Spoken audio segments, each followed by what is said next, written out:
अल्लाहुम्मा सल्ली अला मुहम्मद व अला आलि मुहम्मद व सल्लिम तस्लीमा। बिस्मिल्लाहिर्रहमानिर्रहीम। अस्सलामु अलैकुम, मैं हूं मोहम्मद तैयब ज़ाहिर और आप देख रहे हैं मेरा यूट्यूब चैनल। इमरान खान साहब मायूसी में भी घबराए नहीं हुए, बल्कि वो अपने खिलाड़ियों को भी ऊपर उठाए हुए हैं, उनका हौसला बुलंद किए हुए हैं। और यही एक तरफ जो अपोजिशन है वो जोड़ तोड़ कर रही है और अपनी जो स्ट्रेंथ है वो जमा कर रही है ताकि हुकूमत के ख़िलाफ़ अदम एतमाद की तहरीक लाई जा सके। लेकिन दूसरी जानिब इमरान खान साहब इसी अहम मोड़ पर, इसी अहम वक्त के अंदर वो अपने खिलाड़ियों के अंदर जो है वो सर्टिफिकेट्स और इनामात उनको दे रहे हैं, उनसे नवाज रहे हैं, क्योंकि हुकूमत के बकौल, वज़ीर आज़म के बकौल उन वज़ीरों की जो कारकर्दगी है वो बहुत मुनासिब रही है, बहुत बेहतरीन रही है। और 10 जो टॉप 10 लोग हैं उनको कारकर्दगी की बुनियाद पर सर्टिफिकेट से नवाजा गया है। उनको कोई अनाउंस भी दिया जाएगा, वज़ीर आज़म ने ये अनाउंस किया है कि उनको अनाउंस भी दिया जाएगा। खैर, उनमें से जिनको इनामात मिले उनमें शेर शीर शामिल हैं, उनमें सानिया निश्तर शामिल हैं, उनमें मोईद यूसुफ शामिल हैं, शफकत महमूद शामिल हैं, हुस्रो बख्तियार शामिल हैं, रज़ाक दाऊद शामिल हैं, फ़खर इमाम शामिल हैं, और भी इक्का दुक्का और नाम हैं जो शायद मेरे ज़हन से इस टाइम निकल गए हैं, लेकिन वो शामिल हैं।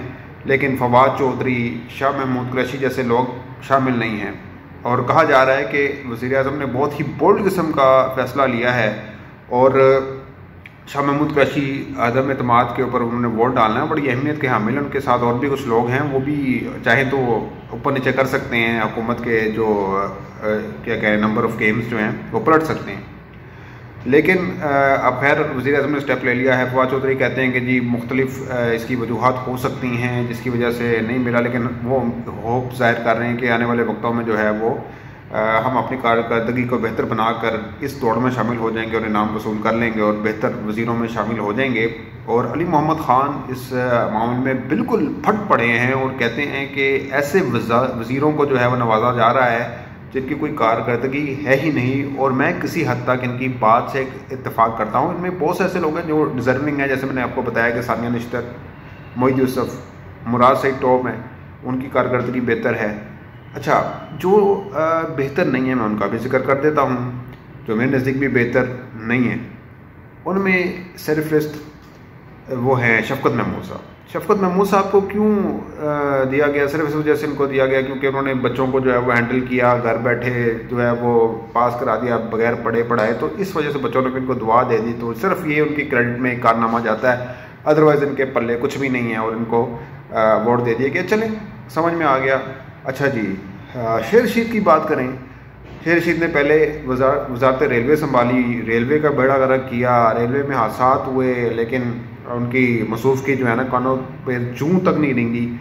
और इसके बाद क्या हुआ भला? इसके बाद ये हुआ जी कि इनको वजारत दाखिला मिल गई, और वजारत दाखिला मिलने के बाद भी धमाके शमाके शुरू हो गए खैर से।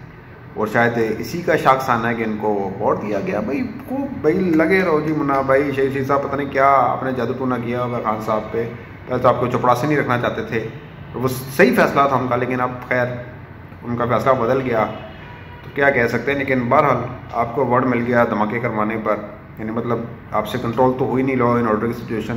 पहले रेलवे का बेड़ा गर्क किया, फिर अब वजारत दाखिला का भी बेड़ा गर्क कर रहे हैं, तो खैर अवार्ड मिल गया, ठीक है जी, लगे रहे, वैसे एंगल से हाथ धोते रहे, क्या कह सकते हैं। फिर इसके बाद जी हुस्रो बख्तियार, जिनके अपने ऊपर भी करप्शन के चार्जेस हैं, इनके रिश्तेदारों पर चीनी स्कैंडल के नाम आए इनके रिश्तेदारों के, इसके बावजूद इनको इनाम मिल गया। वाह भाई वाह, चलें, मशहूर होने के लिए इनको स्कैंडल मिल गया, स्कैंडल के ही जोर पर इनको अवार्ड मिल गया, चलें कोई बात नहीं। इस तरह फ़खर इमाम साहब जो फूड पर बैठे हुए हैं, फूड के ठेकेदार बने हुए हैं, लेकिन इन्हीं के होते हुए गंदम चीनी का बहरान पैदा हो जाता है, कभी कुछ बहरान पैदा हो जाता है, कभी वो खाद का मसला पैदा हो जाता है, लेकिन अवार्ड मिल रहा है भाई, कमाल है, कमाल है। अली मोहम्मद ख़ान साहब तो बिल्कुल दुरुस्त फरमा रहे हैं कि कैसे लोगों को अवार्ड से नवाजा जा रहा है। और यही गंदे अंडे हैं इस फ़की कबीना के अंदर, जो इमरान खान का इमेज भी दागदार कर रहे हैं, ख़राब कर रहे हैं। तो खान साहब को सोचना चाहिए, और उल्टा इनको इनामात से भी नवाजा जा रहा है। पता नहीं क्या पढ़ के फूंका है इमरान खान के कानों में इन्होंने, इनको अवार्ड मिल गए। बल्कि फवाद चौधरी पे मुझे तरस आ रहा है बेचारे पे, वो बोलता है और बड़ा अच्छा डिफेंड करता है खान साहब को, लेकिन खान साहब की नज़र से नहीं गुजरे। کیونکہ پہلے اتار دیا تھا نا وزارت اطلاعات سے، پھر لگا دیا تو اس کا مطلب آپ نے غلطی اپنی ٹھیک کی، لیکن آپ کو لگتا ہے کہ آپ نے پھر شاید غلط کر دیا یا آپ کی مجبوری میں آپ نے دوبارہ وزارت اطلاعات جو ہے فواد چودھری کو سونپ دی ہے۔ خیر اب کیا کر سکتے ہیں، جیسے بھی ہے اب چل رہا ہے یہ سین۔ اور عمران خان صاحب نے اپنے وہ معاون خصوصی کو بھی کہہ دیا کہ بھائی دھیان کیا کرو، تم نے لسٹ بنائی ہے ان 10 لوگوں کی اور پہلے ہی ریلیز کر دی اور باقی لوگ آئے نہیں ہیں، تو باقی لوگ بھی آ جاتے، تو اب نیکسٹ ٹائم ایسے نہیں کرنا، جب فنکشن ہو پھر۔ تو یہ ساری سین ہو رہا ہے، یہ سارا کھیل چل رہا ہے۔ تو ہم امید کرتے ہیں کہ اگلی بار جو ہے وہ خان صاحب جو ہیں وہ فنکشن کر لیں گے اور تب جا کر جو ہے نام آؤٹ ہوں گے باقی لوگوں کے۔ تب تک لیے اتنا ہی، اگلی ویڈیو تک لیے اجازت دیجیے گا، اپنا بہت خیال رکھیے گا، اللہ نگہبان۔